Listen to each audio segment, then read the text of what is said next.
folks, you are very welcome back. 3 or 4 weeks since Cheltenham. We're back in business with a festival focus Fairyhouse special. I'm Tom Lee, alongside me, as ever, as he was all throughout the winter. And now we're back in the spring for the start of April and Fairyhouse. It is David Mullins, a man who won the English Grand National. David, you didn't quite win the Fairyhouse equivalent, but you gave it a pretty good rattle, I think it's fair to say, because going back through the records, I think that you might have ridden in it 5 times. You finished second on a certain Rule the World in 2015 when you were a £5 claimer. And 3 years later, of course, the rogue that was Bell's Hill. The steward said he finished 5th. You said he finished 4th. Believe who you want. You didn't quite win it, but it was a race that gave you some thrills nonetheless. Yeah, of course. Rule the World was brilliant in it. I think he was my first ride. Just shows I couldn't get the job done on him. And I got Bell's Hill. He was cheeky down to the last. He tried to refuse it, but that's probably the thickest I've ever been after a horse, or after myself making a mistake. I don't know who. We actually crossed the line in 4th, and the stewards took 4th off us. But my God, I was counting my money before the last fence. Learned not to do that again. Take us back quickly to 2015, because David Mullins, £5 claimer, emerging star of the weighing room. You're on this Rule the World who, well, now we know, of course, 7 years later after his Aintree heroics, that he was just warming up for his big day in the sun. But in 2015, you as an inexperienced rider, still trying to earn your stripes and prove yourself. Before that race, what were you feeling? Excitement, pressure, nerves, adrenaline, a bit of all of those things? Or were you just zen calm and thinking, I'm on the way up, we've got at least a chance here today?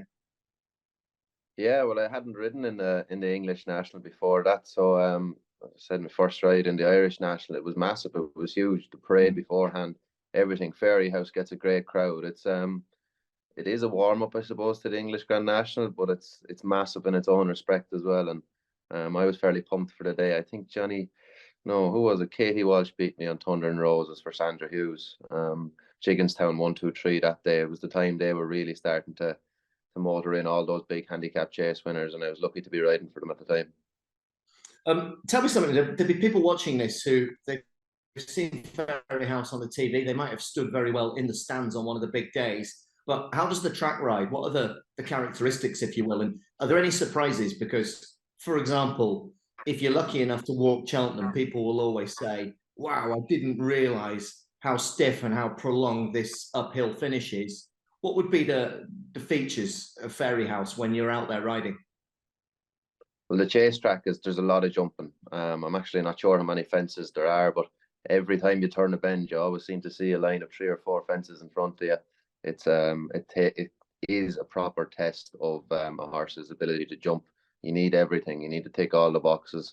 They're not easy fences either. They're good and big and they're stiff. They ride lovely, but you can't take any chances. And it's where you need a proper national horse. You nearly need an old-fashioned type to win an Irish Grand National. You just, if you will, preempted my next question, because I was going to say to you, you nowadays, amongst many other things in the game, are involved with sourcing horses, buying and selling, and trying to locate for big clients horses to win big races. What qualities would you say you're looking for specifically if somebody said, look, my local track, I'm from Ratoath, I've made my money, I want to go out and I want to win my local race. What are we looking for to go at the sales and buy that classic stamper horse that might get a bit of luck in Fairyhouse? Every Irish Grand National I've ever known is a big, fine, typical standard chaser that you just want, that jumps fences. It's not going to be cheap if you have to go out and buy a typical Irish National horse. They are what they say, what they look like. It's exactly what you need. You need a big horse with loads of scope and stay as well. When you're trying to find an Irish Grand National horse, you're looking for the best looking horse you can find, and that's the pinnacle. And it's probably why Eddie O'Leary has done so well for buying for Jigginstown. That's their type, and they've got a lot of success out of it lately.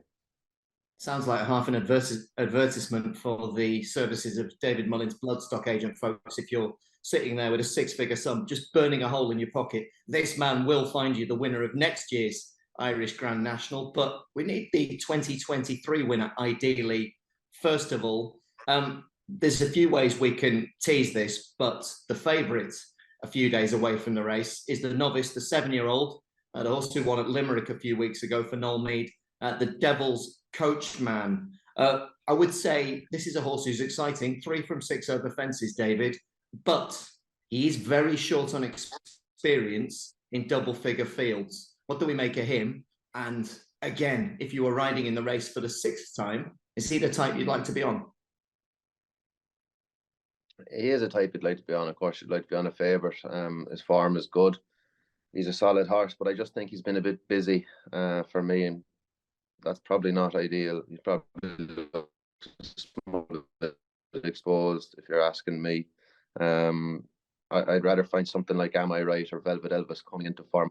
I don't think Henry de Bromhead's form was in top form over Christmas, and he was a bit unlucky. Jack Kennedy pushed Rachel Blackmore off him, kind of, in Leopardstown. So he'd be the type I'd be. He's even has less experience than the Devil's Coachman, but he's a solid horse. He is a good jumper, and I think with this yard coming into form, I think since Cheltenham, Henry de Bromhead's yard have really clicked into gear.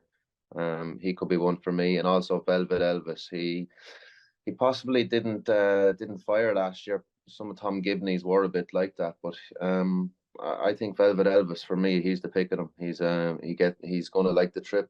He's unexposed, and the yard is starting to come into form again. So I think there's a few pounds up both of their sleeves still. That's 2 names to look for. Just help me with a few more angles here, because the local angle, very definitely, the Rat Oath stable of a man called Dermot McLaughlin. Boy, can he train him for this race in particular. Loves a winner on his local track, but most recently, 12 months ago, with Lord Lariat, who obviously is a good few pounds, I think £9 higher in the weights this year. But Dermot McLaughlin, whatever he's doing with them, he seems to have hit upon a formula that means he can ready one for this race. And it looks likely that last year's winner will have another crack. And the other angle is, and you mentioned that the Devil's Coachman's been busy, David. There are names in there, and these are by no means guaranteed runners at this stage, because, of course, we are still a few days away. But you liked Stumptown at Cheltenham when he was second. We talked a lot about the likes of the National Hunt horses, Gaia Duminil, who won, Chemical Energy, who was placed, Marla's Mission, who, of course, crashed out late on, probably would have won. All those 3 from the National Hunt chase. Fatigue at this stage of the season for horses who've been busy, that's probably a factor as well. So 2 questions in one, if you will. Fatigue and the local legend Dermot McLaughlin. Yeah, well, fatigue. I think it's going to be a bit of a factor. I can't see them bouncing back to have Mahler Mission, Chemical Energy, Galliard de Menil, not guaranteed runners, but I think it's fairly quick back after that grueler in Cheltenham. 3 mile 6 to come back for a 3.5 mile race 3-4 weeks later. I don't think it's ideal. It's the Irish National, though. They have to take their chance. And it's no secret about Dermot McLaughlin. Well before he won an Irish Grand National, he could always train. He got his big day in the sun the last 2 years, winning the 2 of them. Great performances. I remember Donna Myler used to ride Lord Lariat for Carl Thornton, and always told me what sort of a fine horse he was. He looked forward to going out riding him every day, and that's kind of the horse you need. He's obviously up a bit more. He hasn't done much since, but we've seen horses this time of year coming back to their favourite track. He is the typical Irish Grand National horse. He wings fences and he stays. Big scopy fella to get himself out of trouble. That's what you want. And Royal Pagay is actually interesting coming over. I'd be interested to see if they claim off of him. He's kind of a small bit like Bell's Hill. He has that ability, great jumper, has a gear or 2 to keep himself in a good position throughout the race. And it'd be just interesting to see if they did claim off him. He's also going to be top weight if he runs, and for his other connection, or for his other owner, Rich Ritchie, as El Barra in the same race. I wonder, could he be keeping the weight down if Paul Townend decides to ride El Barra?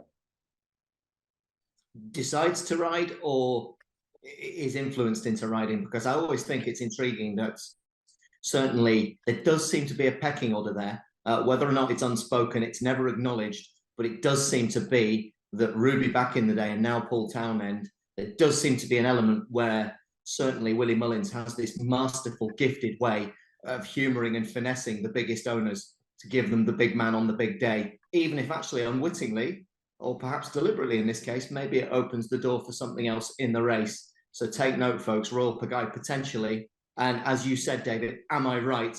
And Velvet Elvis, those are three big names to look out for come 5 o'clock on Monday in the Irish Grand National. David, we'll skip on. Brilliant stuff on the Irish Grand National 24 hours before. And of course, it's a 3-day meeting at Fairyhouse. It's now moved. Nowadays, they run instead of Sunday through Tuesday, it's Saturday, Sunday, Monday. And Sunday is a decorated card that's drawn some intriguing entries. 2 Grade 1 races. The first of those at 2:35 is the Grade 1 Mares Novices Hurdle. I'd like to ask you specifically about the favourite here, and that's a young lady called Ashro Diamond, who won at this track in a graded race last time out. But really importantly, and the one piece of form that I think everybody can immediately swing towards, the 4th of December, third to a certain Marine Nationale Cheltenham Festival winner in the Royal Bond at Fairyhouse. Again, we're not sure of the final entries, and Willie Mullins does have options. But Ashro Diamond, if she shows up, surely she's a big chance in this. Yeah, I'm actually sure she's the best mare in the race. I'm just not. When she came to beat Marine Nationale down to the last in the Royal Band in December, I thought she possibly didn't look the most genuine, and she ran around a little bit after jumping the last win in the Grade 3 in Fairyhouse, the mare's novice hurdle the last time as well. I'm just not 100% sure on what she likes to find off the bridle herself. I don't know. This is a solid race. I know we don't have the mare's novice hurdle winner from Cheltenham in it. But Halkett at Tarbert and Magical Zoe, they stayed on really well in Cheltenham. I think they'll be ridden a little bit more prominent. And I don't know if Ashro Diamond is just going to put the head down and pass them for a finish, but I'm fairly sure she has the most ability. Can you argue 2 points? First of all, she's not against the boys this time. If she reproduced that effort, 4.5 lengths adrift of Marine Nationale, might that be good enough anyway, even with the question marks you've highlighted? And secondly, just a counterintuitive point, and I'm not trying to be smart, but the official ratings tell us that the handicapper doesn't believe she's the best horse in the race, because the horse second in the betting, whose name escapes me momentarily, who's second in the list, is officially rated, and I know these are just numbers, and of course the novices as well, so they can go out the window at any stage or time, but she's not the top rated horse in the race. So again, this might be a little bit more tricky, but based on that form, is she good enough anyway? I think so, yeah. 4.5 lengths second to Marine Nationale. She ran a cracker behind Facile Vega at Christmas. But they're in behind. She never hit the front in them. She hit the front in a weaker Grade 3 mare's novice hurdle, and I just don't think she'd done a lot when she got to the front. This could be a bit stronger. Could be against more experienced mares here this time, and she just want to be. She want to be on her game. I hope she's feeling genuine for favourite backers. It sounds to me like you're cautiously optimistic, but on the one hand you're saying, oh, well, she might, and on the other hand you're saying she might not. Let me phrase it another way, because you were fantastic at Cheltenham. We did the jockey's eye perspective. Rather than worrying about horses' prices, you simply told us what would win. And your parting gift to Festival Focus viewers at Cheltenham was that, of course, prices aside, 2 horses that would win, and they did, were Galopin Des Champs and Constitution Hill. With that in mind, your agent rings you. You're riding again. Fairyhouse is a track you know inside out, back to front. Do you ride Ashro Diamond, or do you elect to choose something else in the race? I'd be riding Ashro Diamond. There's no doubt about it. Good man. All right, that tidies that one up. Also, Sunday, 4:55. We haven't any prices for this one yet, so it is hard to evaluate. This year, it's run as the Willow Warm Novice Gold Cup. Back in 2016, when it was the Ryanair Gold Cup, my sister got a bit of luck here with a very good horse, Kyle Morlock. This time around, well, if they all turned up, blimey, the roof will come up off the place. They won't all turn up, clearly. The reason being, Willie Mullins at the 5-day stage is responsible for 8 of the 15 entries, including the Arkle winner El Fabiolo. And to further add spice, we've got a horse who went to the Turner Novices Chase odds on, but could finish only third, and that's Mighty Potter. So we don't know what's going to turn up, or how it might boil down, or how the bookies evaluate it. Nonetheless, you've looked at the entries. Who, given what you know at this stage, David, would you be choosing to ride at 4:55 on Sunday?